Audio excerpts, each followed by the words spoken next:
Jai Hind everyone, this is Chino Kawatra and welcome to the next episode of the इंसान बनो podcast जिसमें हम बात करते हैं उन इंस्पायरिंग पर्सनालिटीज से जो अपनी लाइफ में बहुत कम उम्र में बहुत ज़्यादा कर रहे हैं। और आज ये बहुत ही ज़्यादा स्पेशल है क्योंकि ये कोई बाहर का इंसान नहीं, ये मेरे घर का इंसान है। ये मेरा खुद का भाई है जो उम्र में तो छोटा है पर काम बड़े बड़े करता है और दिखता भी मेरे से बड़ा है, तो वो मेरे लिए एक बहुत बड़ा कॉम्प्लीमेंट हो जाता है। So thank you so much Sameer. मैं इसको समीर बोलूंगा, मैं वीनू बोलूंगा। चीनू मेरा नाम है, वीनू इसका नाम है निकनेम। सो आज खुलासा कर दिया हमने कि हम दोनों का निकनेम क्या था। मेरा तो निकनेम वैसे भी आजकल रियल नेम ही बन चुका है, बट इसका निकनेम किसी को पता नहीं है तो मैं बता दूं, वीनू है इसका निकनेम। तो समीर, यहाँ पे हम फैमिली बातें नहीं करेंगे, यहाँ पे बहुत जल्दी जल्दी हम बात करेंगे कि भाई इतना जल्दी जल्दी तूने इतनी जल्दी जल्दी कैसे अपने आप को आगे बढ़ाने की कोशिश की और हमारे सबके लिए समीर है कौन। बिकॉज एक समीर जो दिखता है वो कुछ और है, जो रियल समीर है वो शायद हमें बहुत कम लोगों को पता है। इसके यार दोस्तों को पता है, मेरी टीम को पता है, मेरे घर वालों को पता है, बट जो बाहर दिखता है वो समीर कुछ और है। तो असली समीर है कौन? मैं भी ये पूछना चाहूँगा, तूने पूछा कि असली समीर क्या है और क्या बाहर क्या है, तो मैं वो पूछना चाहूँगा कि बाहर क्या दिखता है। तुझे ऐसा क्या लग रहा है कि बाहर क्या दिख रहा हूँ मैं और मैं क्या हूँ, तो मैं किस चीज़ को मैं बता सकूँ कि क्या मैं नहीं हूँ, क्या मैं हूँ। सो एक एक समीर की इमेज है जो एक है angry young man, the rough guy, the tough guy. और एक जो समीर की इमेज है जो दिलदार है, जो लोगों के लिए खड़ा है और जो लोगों के मतलब नहीं जानते हुए भी लोगों के लिए खड़ा है। मतलब मैंने बहुत बार देखा है कि जब तेरे जेब में 10 रुपए है तो वो 10 रुपए निकाल के तू दे देगा, तू ये नहीं देखेगा कि तेरे पास है कि नहीं है। सो अब ये इसमें रियल समीर कौन है? दिल बहुत बड़ा है, ऐसे टफ टाइम से गुजरे हैं ना, तो लगता है कि सामने वाले का जो तकलीफ़ है अपन उस टाइम पे वो कर दे, हम लोग जो भी जो वो मांगे अपन दे पाए उसको। राइट, वो हमारे पास हो या नहीं हो, राइट, तो जो जेब से जो निकले वो निकाल देते हैं। राइट। ऐसा कुछ ऐसा सोच के नहीं है कि भाई 10 है तो 10 दे दो, जो निकले हम वो निकाल देते हैं। और वो पहले से ही आदत है कि खुद मांग के जिए है। पेन भी नहीं लेके जाते थे स्कूल में, पेन भी मांग के यूज़ करते थे। तो आज के टाइम में ऐसा है, अगर है आपकी अपने पास अच्छा, तो किसी की मदद करने से पीछे नहीं हटेंगे। राइट। और ये जो टफ टफ गाय वाला सीन है, एक तो यार भगवान ने शरीर भी तेरे को 6 फीट वाला दिया है, मुष्ट अंडा, हट्टा कट्टा। सो टफ गाय वाला सीन क्या है, एंग्री यंग मैन वाला सीन क्या है? एंग्री यंग मैन वाला सीन ऐसा है कि अब मेरा पोस्चर ऐसा है, मेरी बॉडी लैंग्वेज ऐसी है कि मैं खड़ा भी रहूं तो सामने वाले वाला अकड़ता है या अकड़ता बहुत है। पर मैं अकड़ता नहीं हूँ, मैं ना इंट्रोवर्ट काइंड ऑफ गाय हूँ। कोई मेरे से जब तक सामने से बात करने नहीं आएगा तो मैं जाऊँगा ही नहीं।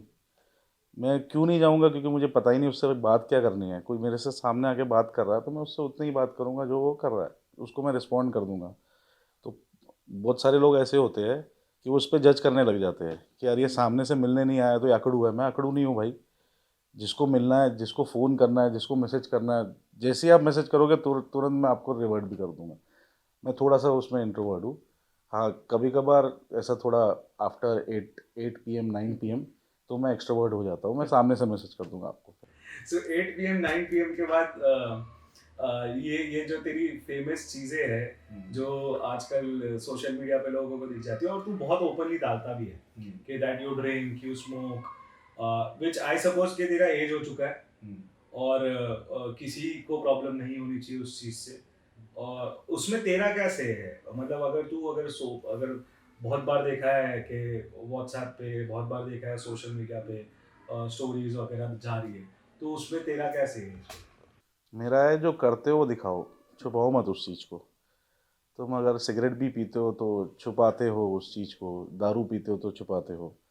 जब जो तुम कर रहे हो तो फिर उस पर छुपाना क्या है तुमको। ऐसा नहीं बोल रहा कि मैं नहाते हो तो फिर दिखाओ लोगों को, वो भी नहीं है कि खाते हो तो दिखाते हो। जब भी आप जाते हो रेस्टोरेंट्स में, अच्छी अच्छी डिशेस मंगाते हो तो आप उसकी फ़ोटो डालते हो, इंस्टा स्टोरीज पे डालते हो, व्हाट्सएप पे डालते हो।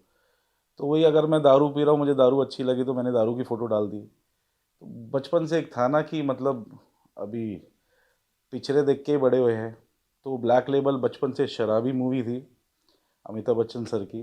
तो उसमें वो जैसे ही जॉनी वॉकर की वो ब्लैक लेबल की बॉटल आती थी, मैं अपने आप मुस्कुराने लग जाता था। मैं वेट करता था वो मोमेंट का कि जब मैं बड़ा होऊंगा और वो ग्लास मैं हाथ में पकड़ूंगा और वो ग्लास के हाथ में फ़ोटो खिंचाऊंगा।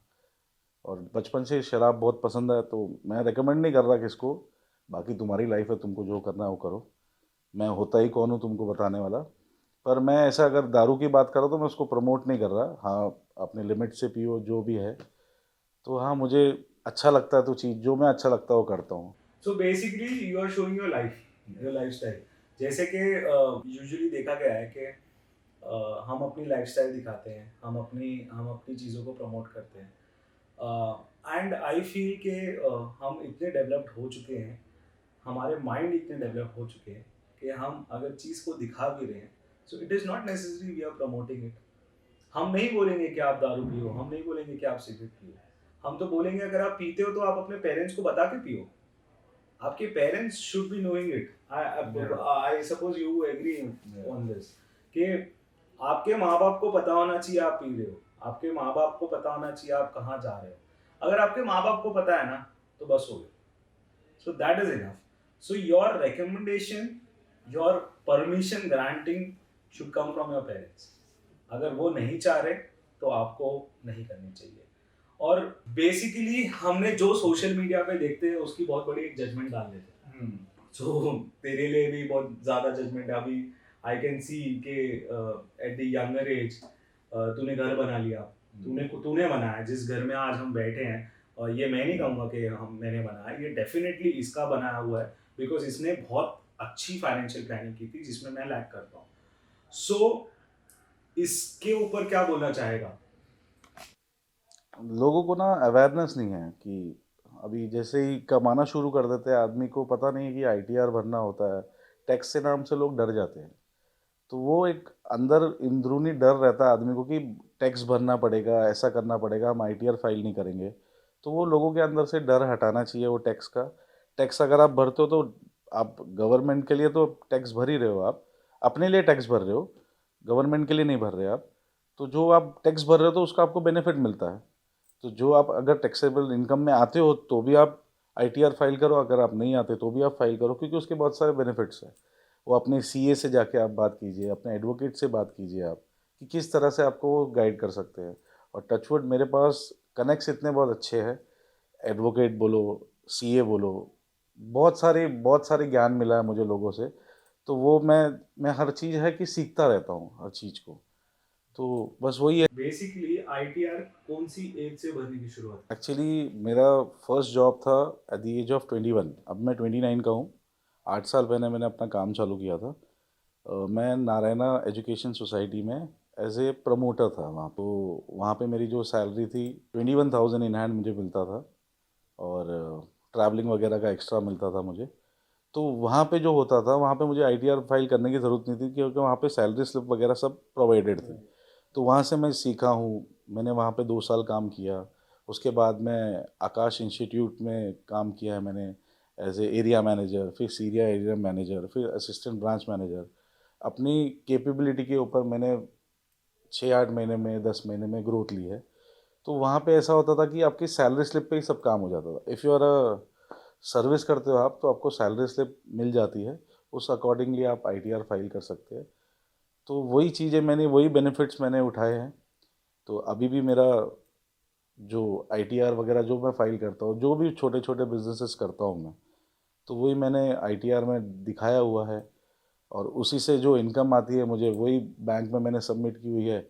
जो मैंने अभी ये घर लिया है, ये बोल रहा है कि मैंने लिया, मैंने नहीं, हम सब ने साथ में लिया है। ये हमारा घर है, मेरा घर नहीं है ये। तो सबकी मेहनत है इसमें। तो वो है कि एक आपको पता नहीं होता कि जाना कहाँ पे है।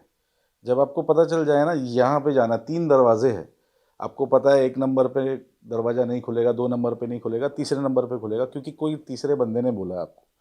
तो उसकी एक बार कानों आप सुन लेते हो ना कि तीसरे नंबर का दरवाज़ा खुल जाएगा, तो आप पहले में नहीं जाओगे, नहीं दूसरे में जाओगे, आप डेफिनेटली तीसरे में जाओगे। तो वही चीज़ें मेरे साथ हो रही है कि ऐसा भी नहीं है कि ब्लाइंड फेथ है कि इस पे क्या है, जस्ट है, सीखते रहते हैं।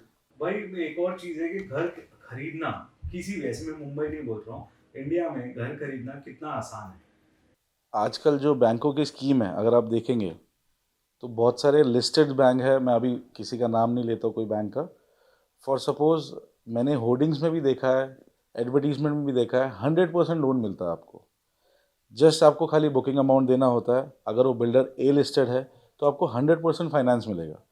फॉर सपोज अगर आपका 50 लाख का घर है तो आपको 50 लाख लोन मिलेगा आपकी एलिजिबिलिटी के ऊपर। अगर आप मैरिड है तो आप वाइफ को लेके साथ में को एप्लीकेंट बना के, अगर आप सिंगल है तो अपने ब्रदर को या मदर को एप्लीकेंट बना के आप कर सकते हैं। So it's very easy to book a flat. I suppose अगर आपकी 30,000 इनकम है, हम थोड़ा इसमें गणित डालते हैं, 30,000 अगर हमारी इनकम है, 30,000 इनकम में आदमी घर ले सकता है। यस, ले सकता है। सो 30,000 अगर आपकी इनकम है, बेसिक इनकम है, तो भी आप एक घर ले सकते हो। रीजन, क्योंकि अगर आप आईटीआर भर रहे हो, अगर आप उसको आपके पास कुछ सेविंग है जो आप एज ए डाउन पेमेंट दे रहे हो, it's as simple as that यार। आप कोई भी आप टीवी लेने जाते हो, लैपटॉप लेने जाते हो, आजकल बहुत फाइनेंशियल स्कीम्स चल रही है। 10% दे दो, 90% लोन मिल जाएगा। सपोजिंगली आपने XYZ कंपनी का लैपटॉप लिया, 90,000 का लैपटॉप है, 9,000 रुपये आपने उसको डाउन पेमेंट दे दी, 81,000 रुपीज आपकी EMI हो गई। That is simple at home. आपको अपना 10% जमा करना है, और अगर जैसे कि ये बोल रहे हैं ए लिस्टेज है तो 100% भी मिलता है, बट बेसिकली 10% भी अगर आप जमा करते हो तो 90% लोन मिलता है। और अगर आपकी 30,000 सैलरी इनकम है तो भी आप ले सकते हो। It is not a big deal to buy a flat. हाँ, आपके अंदर क्षमता होनी चाहिए कि आप वो EMI भरो, क्योंकि लोग घर तो ले लेते हैं, फिर EMI नहीं भरते, फिर बोलते हैं कि हमने लोन में डूब गए। अब ये एक और स्टैटिस्टिक कह रही हूँ, बहुत लोग हमेशा बोलते हैं होम लोन अगर मैं आज 10 लाख रुपए का ले रहा हूँ, या कोई भी loan, home loan basically 10 lakh रुपए का ले रहा हूँ, 30 साल तक मुझे पैसे देने हैं, वो पता नहीं जाके 30-40 लाख रुपए हो जाएगा। तो आदमी बोलता है मैं इतना पैसा इंटरेस्ट पे क्वेश्चन मार्क आता है। इंटरेस्ट पे क्वेश्चन आता है कि 30-40 लाख वो हो जाएगा, आज का मेरा घर 10 लाख का 30-40 लाख का हो जाएगा, तो उसके ऊपर क्या बोलना है? तो अभी जैसे इकोनॉमी काम करती है अपनी, तो अगर आप देखेंगे जो एफडी रेट्स अगर बैंक के अभी चालू है 7%, 6.5%, अलग अलग वेरीज करते हैं। कोई कोऑपरेटिव्स बैंक रहते हैं, कोई बहुत सारे अदर बैंक्स हैं जो 10% भी देते हैं आपको, 10 to 12% जो भी है। तो उसका अगर एक ग्राफ देखोगे ना आप, तो आपको पता चलेगा एवरी 6 to 7 ईयर्स के बीच में आपका पैसा डबल हो जाता है। ये बहुत लोगों को नहीं पता।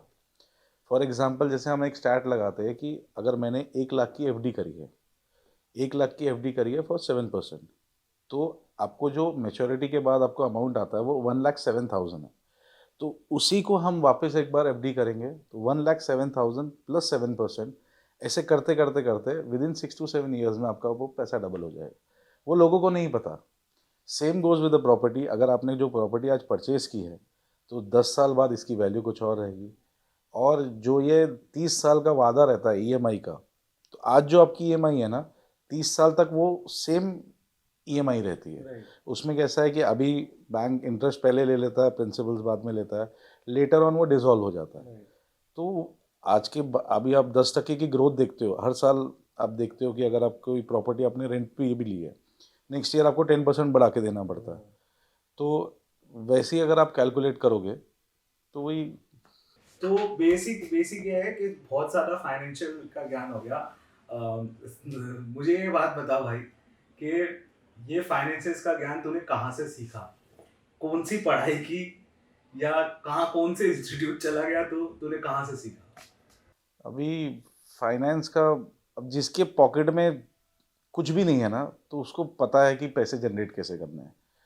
तो बस वही, पॉकेट में कुछ भी नहीं था, 2-4 रुपये आने लगे, 2-4 रुपये किधर तो इन्वेस्ट किए, शेयर मार्केट बोल सकते हो आप, स्टॉक मार्केट में किए, चोट भी खाई है, प्रॉफिट भी हुए हैं।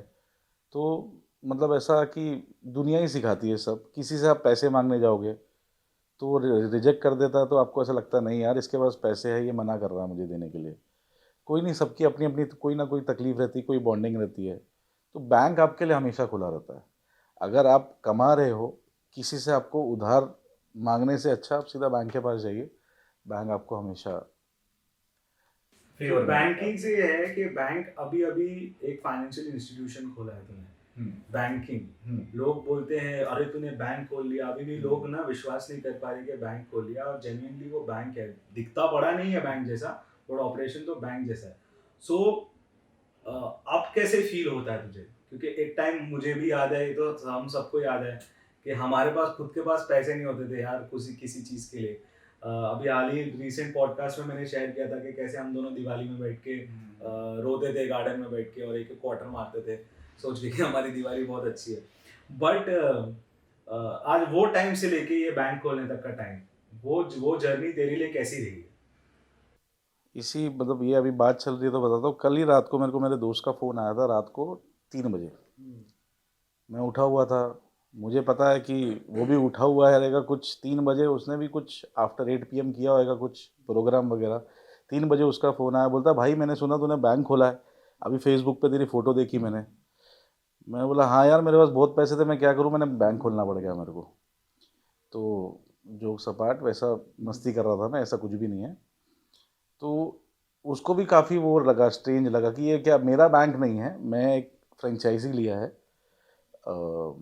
फिनो पेमेंट बैंक करके है, पेपरलेस बैंकिंग है, बहुत अच्छी मोटिव है उनकी। तो आप गूगल वगैरह कर सकते हैं, फिनो बैंक की क्या क्या स्पेशलिटीज़ है, बायोमेट्रिक्स पे सब काम होने हैं, ओटीपी पे काम होने हैं, ओटीपी पे काम होने हैं, इजी ट्रांसफर्स है। तो बहुत सारी चीज़ें डिजिटल कर दिया उन्होंने। तो अच्छा है, वो घर बैठे बैठे ट्रांसफ़र हो रहा है, किधर जाने की ज़रूरत नहीं है, कैश डिपॉजिट वगैरह की भी स्कीम अच्छी है। तो एंड ऐसा नहीं है कि बिजनेसेस हमेशा हिट होते हैं भाई। हाँ, 8 साल मेरे को देख के जान सकते हैं लोग। 8 साल की उम्र, 8 साल से मतलब तूने 21 साल की उम्र से कमाना शुरू किया, जब अपने पैर बाहर डाले, पैसे लाने घर पे शुरू किए, और 8 साल से तूने कितने बिजनेसेस खोले, कितने बिजनेसेस बंद किए, ये जानना बहुत ज़्यादा ज़रूरी है। बहुत अभी रिसेंटली अब बंद किए हुए, तो ऐसे एक लाइन बताता हूँ। अभी रिसेंटली होटल खोला था हमने, एक रेस्टोरेंट खोला था। तो लगा था कि काफ़ी सक्सेस होगा, ऐसा वैसा, मेहनत भी बहुत करी, पर कभी कभार मेहनत का भी फल नहीं मिलता। तो अभी रिसेंटली मैंने एक होटल बंद किया है, रेस्टोरेंट था हमारा, वो बंद किया है। उसके पहले मैं विलास में इन्वेस्ट किया था, लोनावला में, क्योंकि हम लोग साथ में ही किया था वो चीज़। तो हमने 3 विलास लिए थे। टचवुड, वो जब भी मैं वो विला में एंटर हुआ था, मैंने लीज पे लिया था वो विला। तो जो ओनर थे हमारे, उनसे बात करी थी कि मैं ये बहुत लॉन्ग टर्म के लिए सोच रहा हूँ। तो उन्होंने बोला कि मुझे विला सेल आउट करना पड़ेगा। अगर आपको सेल आउट, मैंने अगर मेरा विला सेल आउट हो जाता है तो आपको वो लीज कैंसिल करना पड़ेगा।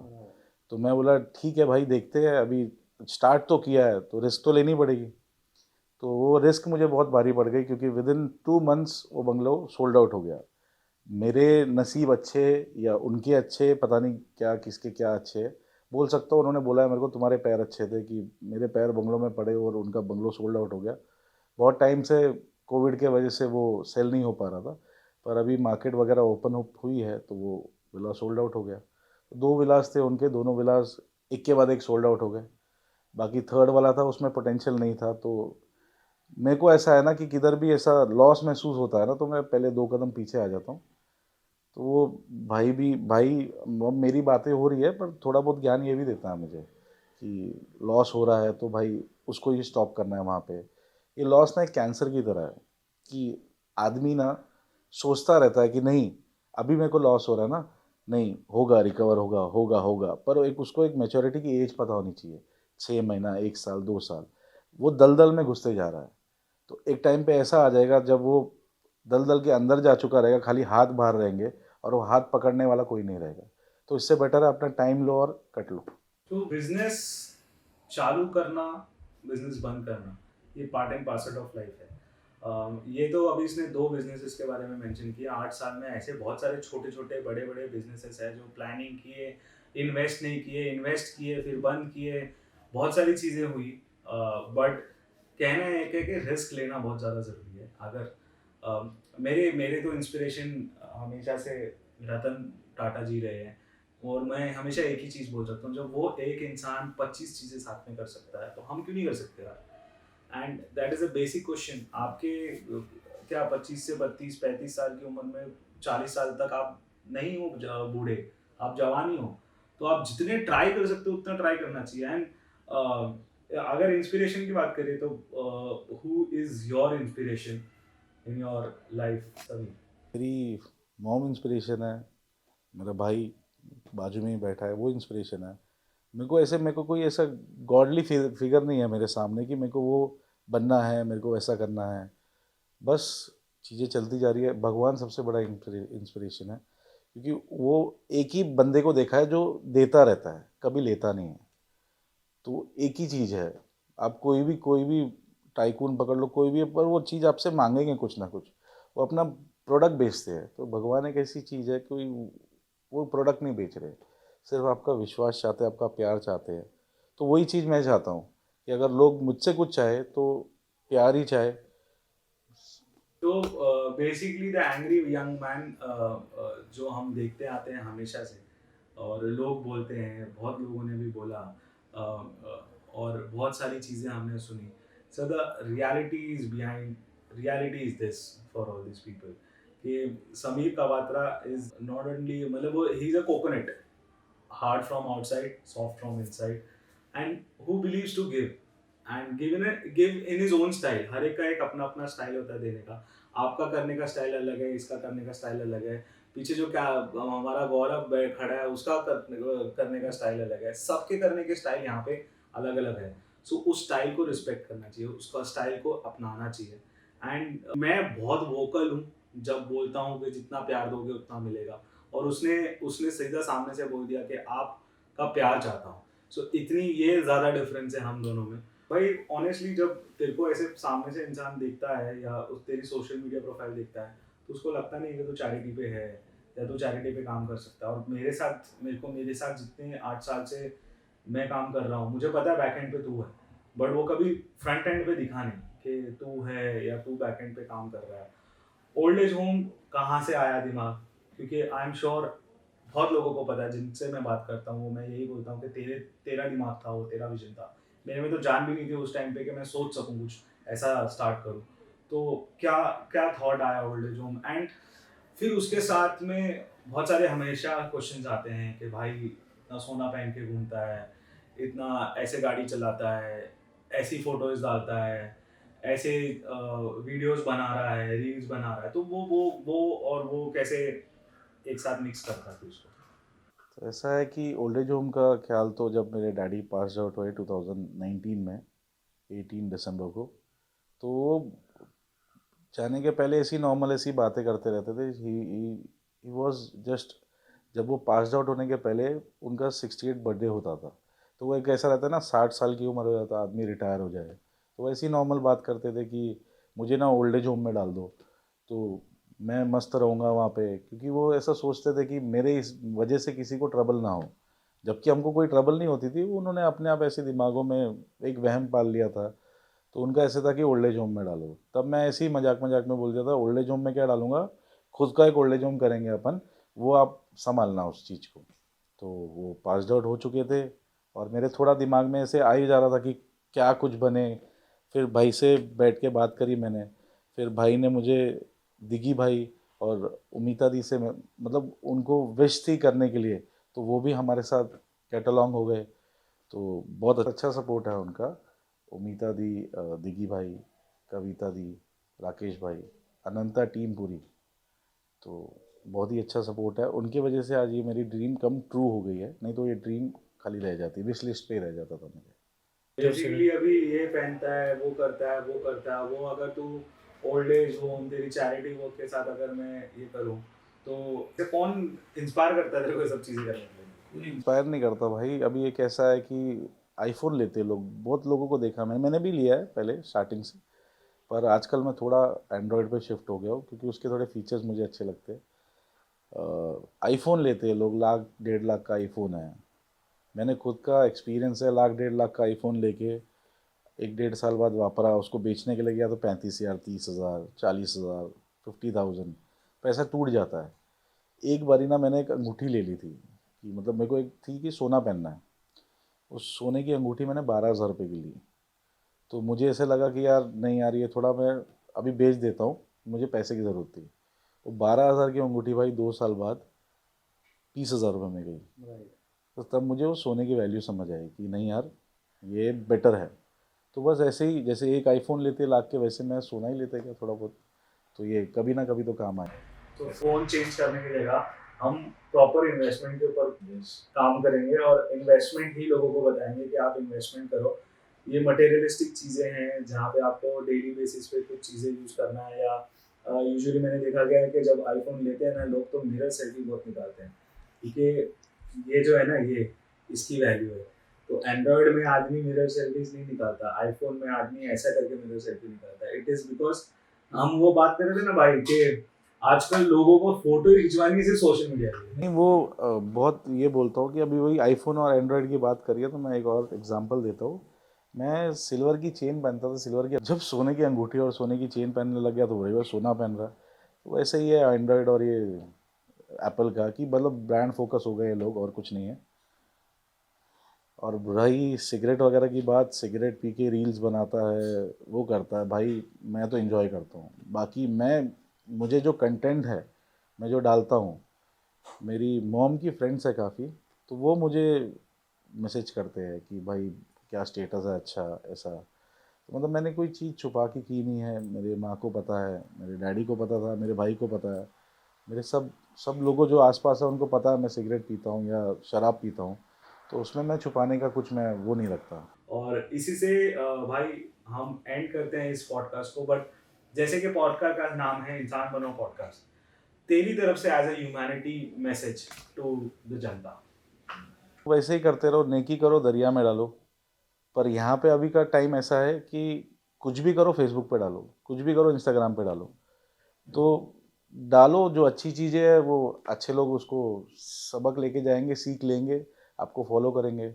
अगर आप गंदी चीज़ें डाल रहे हो तो आपको लोग इग्नोर करना चाहेंगे। तो उससे आपको समझ आ जाएगा कि कौन सी चीज़ आपको डालनी है, कौन सी नहीं डालनी है। तो ह्यूमैनिटी के लिए तो मैं वही बोलूँगा कि कुछ भी करो, फेसबुक पे, इंस्टाग्राम, जहाँ स्टेटस अपना व्हाट्सएप पे है, जहाँ डालना आपको डालो और अच्छे काम करते रहो।